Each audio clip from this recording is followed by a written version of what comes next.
ඉතින් අයිබෝන් යාළුවනේ අද අපි බලමු Battle of the Heavens වල පස්වන කතා විශේෂාංගයේ 172 වෙනි කොටසේ නවල් එකේ මොනවා වෙනවද කියලා. ඉතින් ඔන්න යාළුවනේ කලින් කොටසේ සිද්ධියට ඒක ඉවේ අර ගෝයෝ පැනලා යනකොට යන්නේ ආව ඉවර කරන්න ඇදුවට පස්සේ වෙන දේවල් ටික ගැන අපි මේකෙන් බලමු. ඉතින් අර අවකාශයේ පැල්මෙන් තද කළු පාට අතක් දිග උනානේ. ඉතින් ඒ අත හොඳටම හැකිලිලා ඇටසැකිල්ල වටේට කාලු හමක් ඔතලා තියෙනවා වගේ පෙනුමක් තිබුණා.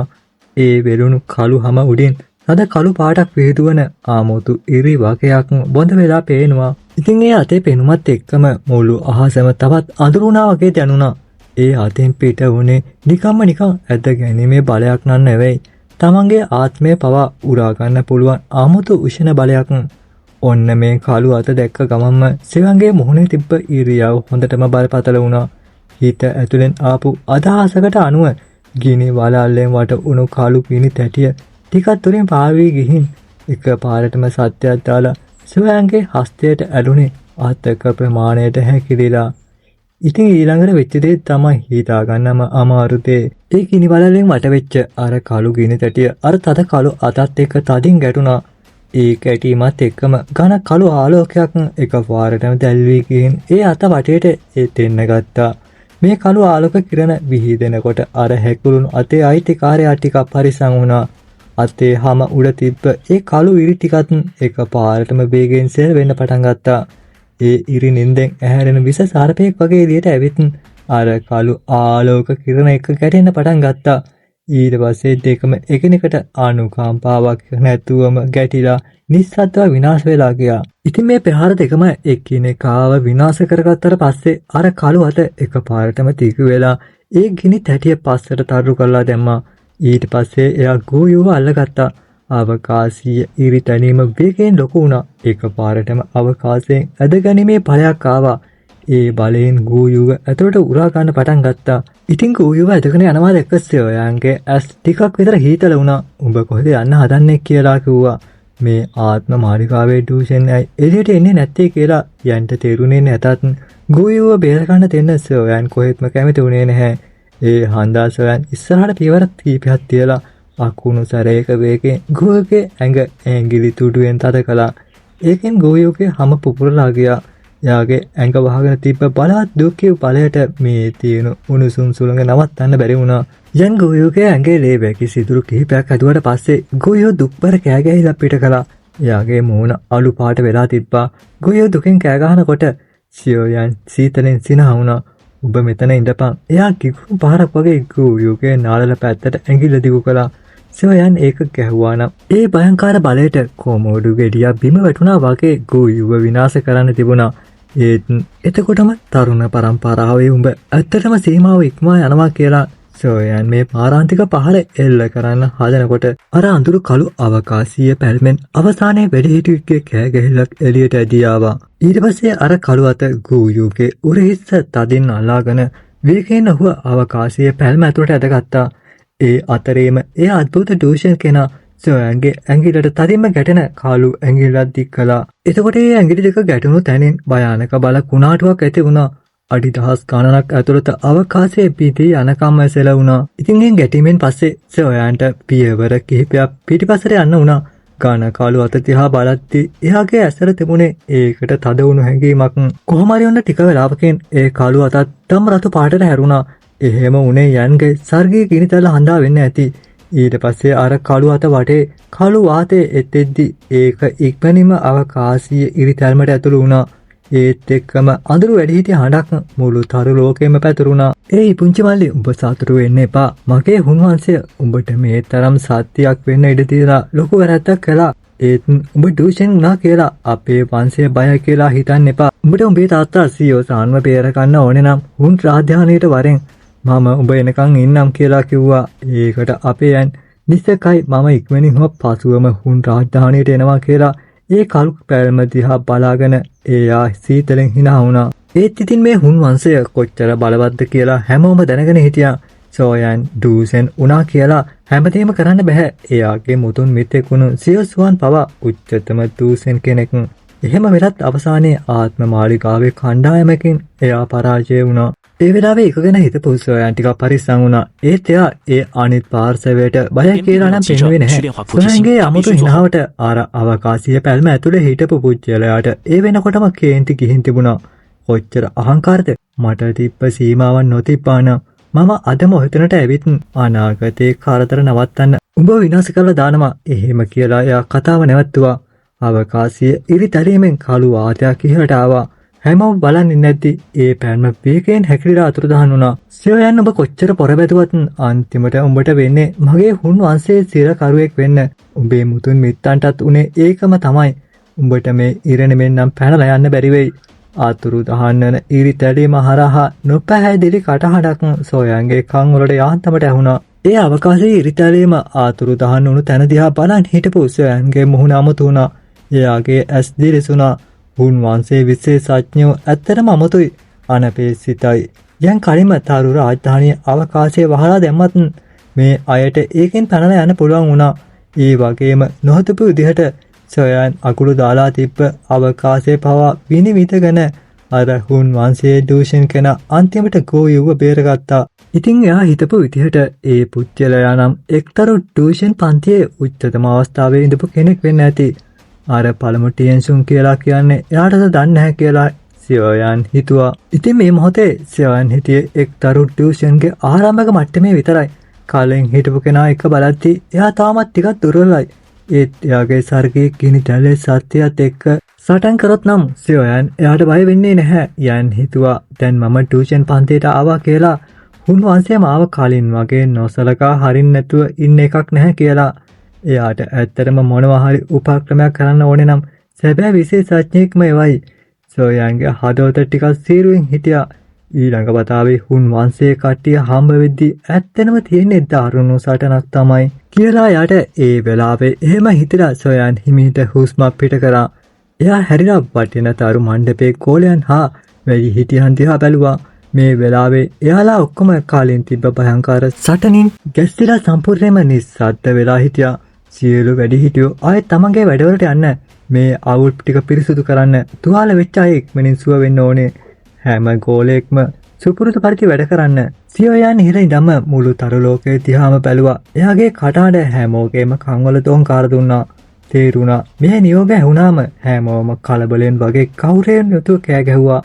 මේ සටනින් පස්සේ වැටෙන තරු මණ්ඩපය ඇතුලේ සොයන්ගේ කීර්තිය උපරිමයටම ඇවිත් තිබුණා. සැපෑ ටියුෂන්ගේ සත්‍යයත් එක්ක එතන හිටපු හැමෝම කැමැත්තෙන්ම යටත් වුණා. දැන් මේ හැමෝම විසිර යනවා දැක්කාම සොයන් එතනින් පිට වෙලා ආයෙත් චතුරස්‍රයේ පෙනී සිටියා. ඒ වෙලාවේ යාවෝ ලාවෝගේ කයිලින්ගේ සහ අනිත් අයගේ තත්ත්වය ගොඩක් හොඳ වෙලා තමයි තිබුණේ. බොහෝ වෙලාවට ඒ ඖෂධ ප්‍රතිහින්දා වෙන්න ඇති. ගුරුතුමනි කයිලින් ඔයාලට කොහොමද? සොයන් ඉක්මනින් ඉස්සරහට ගිහින් ඇහුවා. ආහා මට හොඳා. යාවෝ ලාවෝ අතමනලා කියනකොට එයාගේ ඇස් සතුටින් පිටලා තමයි තිබුණේ. එයා සොයන් දිහා බලද්දි හංගන්න බැරි හිනාවක් එයාගේ මුහුණේ රැඳිලා තිබුණා. ඔයා අන්තිමට ගුරුවරයා පවා අභිපවා ගිය සත්‍යවන්තයෙක් වුණා එහෙනම්. යාවෝ ලාවෝ හිමිහිට සුසුමක් හෙළලා හැංගීම් බරව කිව්වා. එයාට මුලින්ම සොයන්ව හම්බ වෙtti සොයන් හිටියේ පවුලකින් පහත් කරපු කුණු ගොඩක් වගේ.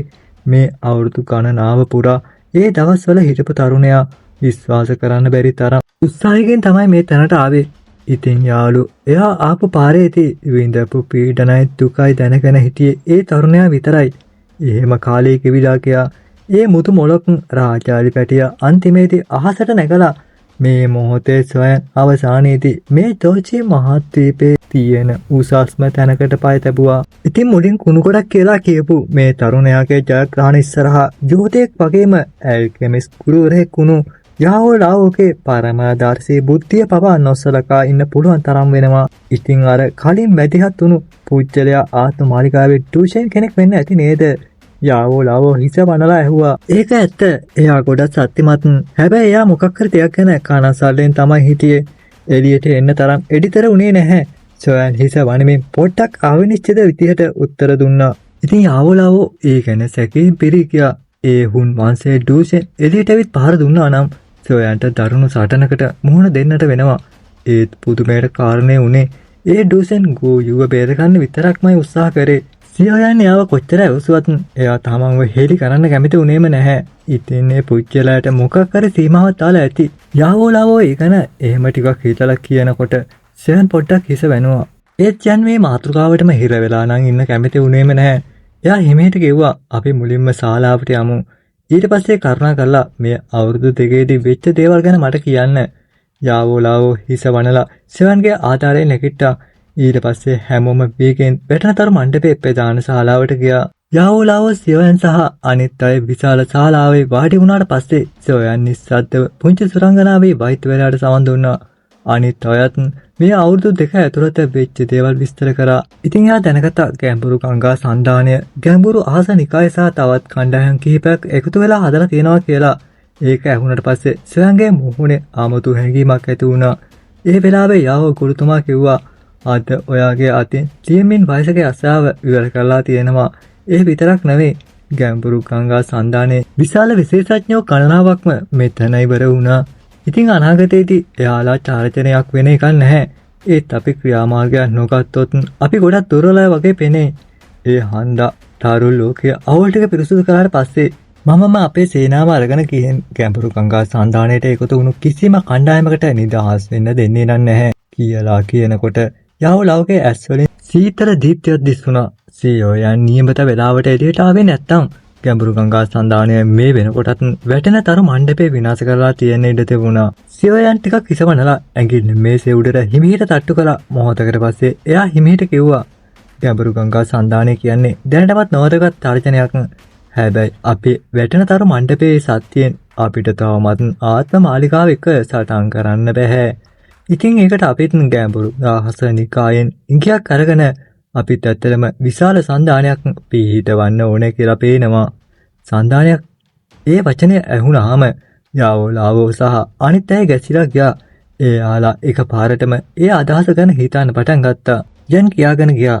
උන්වන්සේ ගැන අමතක කරන්නකෝ. ආත්ම මාලිකාවේ සත්‍ය අපේ වැටෙනතරු මණ්ඩපයටත් වඩා කොටස් සත්‍යවත්. අපේ වැටෙනතරු මණ්ඩපේ ඕන එක සම්පූර්ණයෙන්ම හැප්පෙන්න ගියොත් ඒක කරන්න බැරි වැඩක්. හරියම යුද්ධයකට යන්න නම් බෑ. සියෝයන් හිස වනමින් හිමිහිට පැහැදිලි කළා. අපේ සත්‍යයෙන් විතරක් ඒ වෙලාවේ එtti පරාජය වෙන්න තියෙන අවස්ථාව ගොඩක් වැඩි. ඒ හන්දා ආත්ම මාලිකාවත් එක්ක සටන් කරන්න නම් අපි අනිවාර්යයෙන්ම මිත්‍ර පාස්තිකයන්ව හොයාගන්න ඕනේ.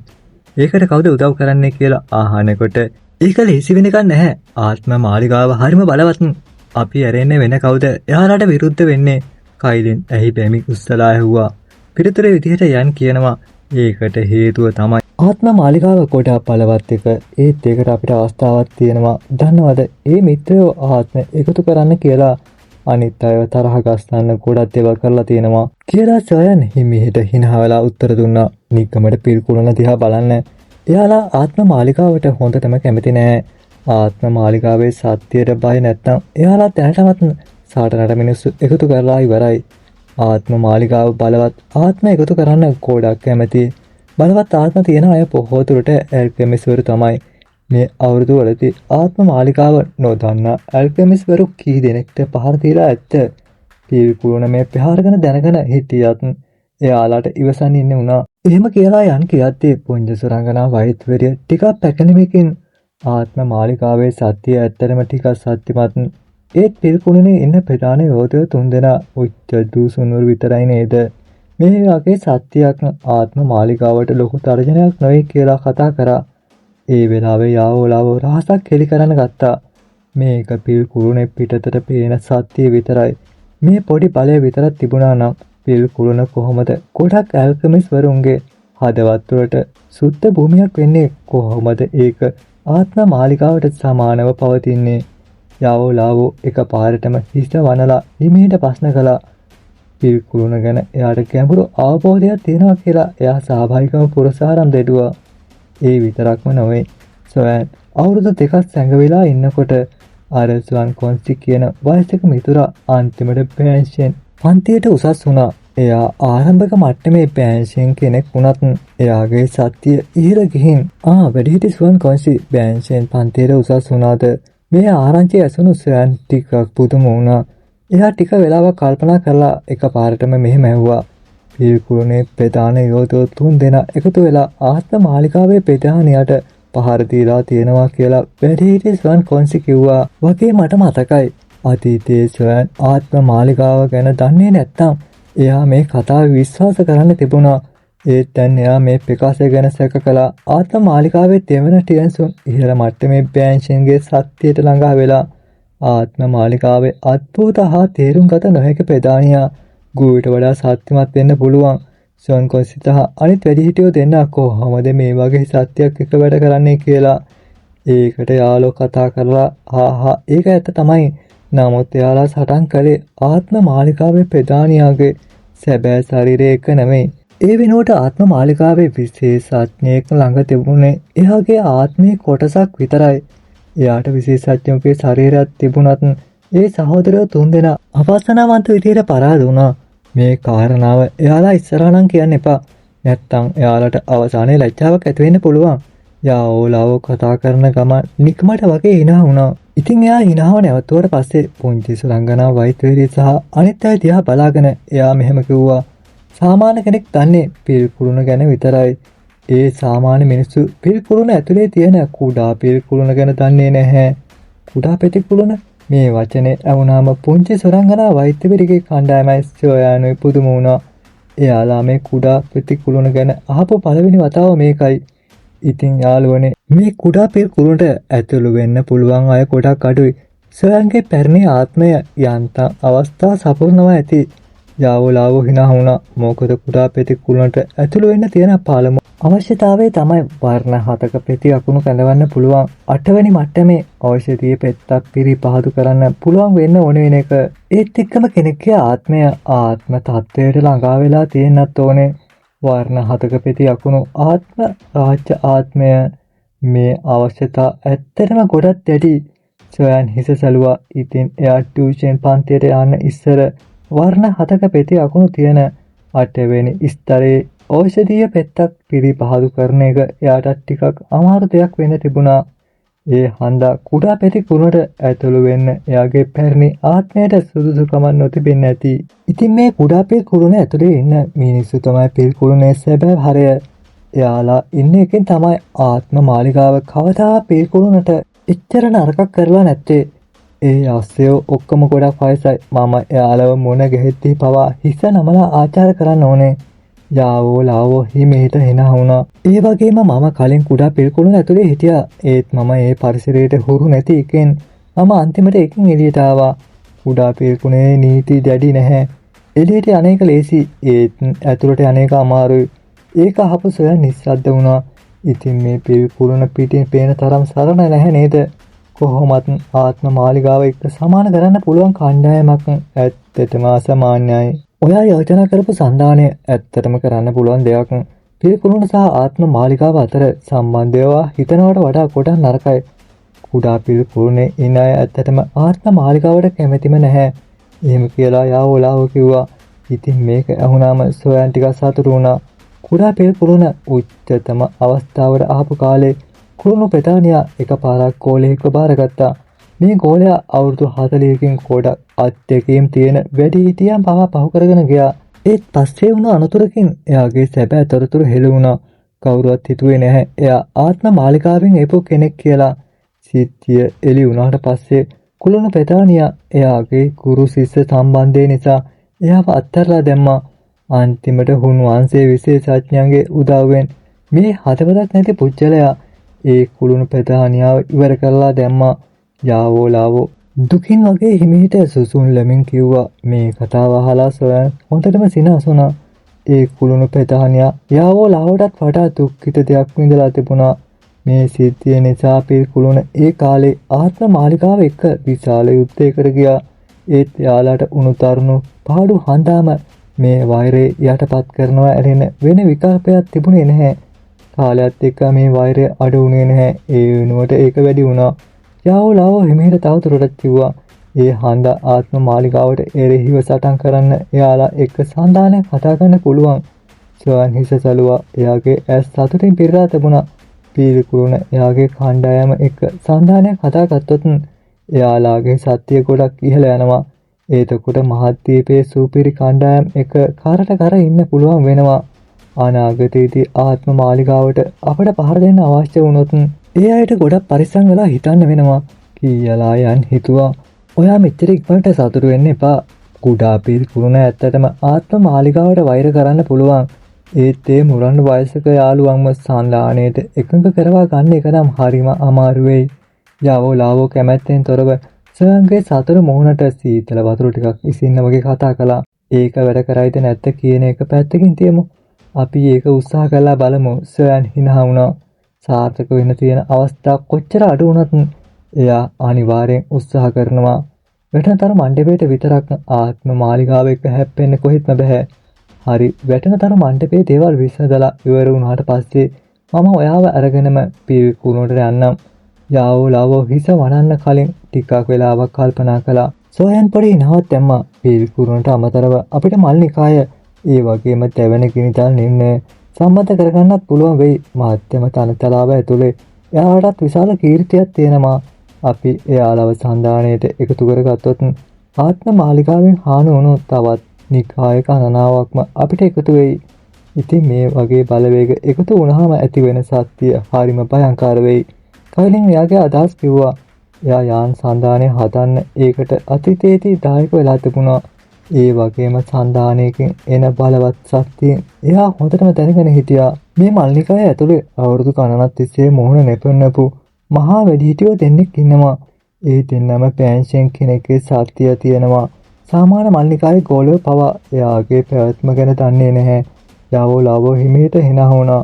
ඒ වයසක දෙන්න මට ගොඩක් උදව් කරලා තියෙනවා. ඒ වගේම යුන්නුන් එක්ක තියෙන ඔයාගේ සම්බන්ධය නිසා මල්නිකාය සන්දානයට එකතු කරගන්න එක අමාරු වෙන්නේ නැහැ කිව්වා.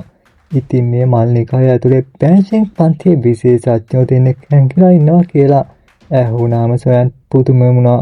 ඒ දවස්වල මල්නිකායට ගියාමවත් එයාලගේ පැවැත්ම එයාට දැනුනේ නැහැ. මෙච්චර කල් මත්තම තරින්තලාවේ හිටියා නම් කොහොමද අත්තිවාරමක් නැති වෙන්නේ? නිකමට ගැඹුරු ආකාශ නිකායේ වයසක යස්සයා ටියන්මින්ම බලන්න. යාවෝ ලාවෝ හිනා වුණා.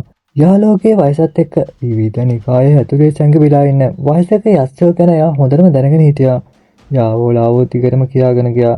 දෙවන ගිනිදල් නිම්නය පේන තරම් සරල නැහැ. ඔයා මතක තියාගන්න ඕනේ. දෙවන ගිනිදල් නිම්නයේ නිර්මාතු ඔයාගේ මුතුන් මිත්තෙක් වුණු සියසුවන්ට වඩා දුර්වල නැති බලවත් පැවැත්මක්. මම දන්න විදිහට දෙවන ගිනිදල් නිම්නයටත් මුතුන් මිත්තෙක් ඉන්නවා. මේ පුච්චලයාට ඉහළ මට්ටමේ පෑන්ෂන් සත්‍යයක් තියෙනවා. ඒ මුතුන් මිත්තත් තවමත් දූෂණ වෙලාද කියලා නම් මම හරියට දන්නේ නැහැ. ඒ කාලේ එයා හිටියේ ප්‍රසිද්ධ තත්ත්වයක කියලා කිව්වා.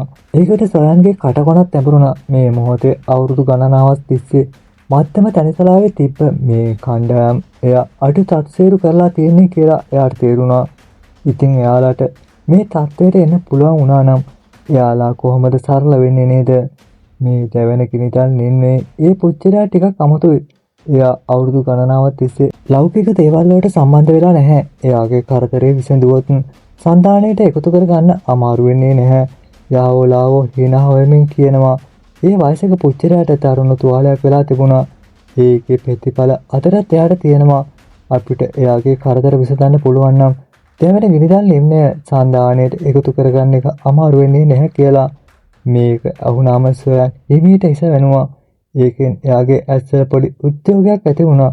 එයාලට සන්දානයක් හදන්න පුළුවන් කණ්ඩායම් එයා හිතුවට වඩා ගොඩක් සත්‍යමත්.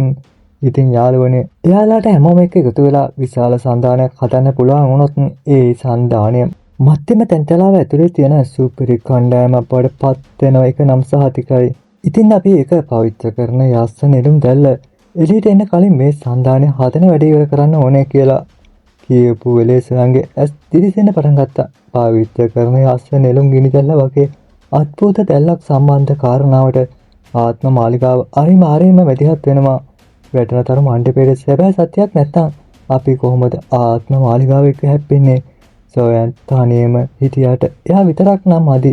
දරුණ කොටෙක්ට වුණත් උරුක රංචුවක් පරත්වන්න බැහැ. සොයන්ගේ මුතුන් මිත්තෙක් වුණු සියොස්වන් තමන්ගේ පෞද්ගලික අත්දැකීම් වලින් ඒ ප්‍රකාශයේ ඇත්ත සොයන්ට කියලා දුන්නා. ඒ හන්දා එයාට ඕන උනේ පුළුවන් තරම් ඉක්මනින් සන්දානය හදන වැඩේ අවසන් කරන්නයි. ඉතින් යාළුවෝ අදට මෙතනින් නවතිමු. නැවත හමු වෙනකල් ඔයාලට ජය.